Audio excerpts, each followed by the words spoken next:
ఏంట్రా మనుషులు పడుకొనున్నారా మన శాంతిగా? మీరు బతికినంత కాలం దానికోసం బతికారా? ఈ మనశాంతి కోసమే కదా. మీరు మనశాంతిగా బతకడానికి 3 దారులు పెట్టుకున్నారు: ఆనందం, ఆకలి, ప్రేమ.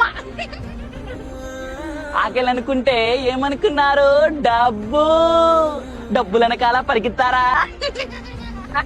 ఇప్పుడు ఆ డబ్బు ఏమన్నా వచ్చిందారా మీతో పైకి? ఆనందం అనుకుంటే ప్రేమ అనుకున్నారు. ఆ ప్రేమ ఏమన్నా వచ్చిందారా? ఇవిటి కోసమారా మీరు బతుకుందుతుంది? ఇవంతా చెప్తున్నాను కదా, నేను పిచ్చివాడిని. ఎందుకంటే నేను నిజాలు చెప్తున్నా. నిజమా కాదా?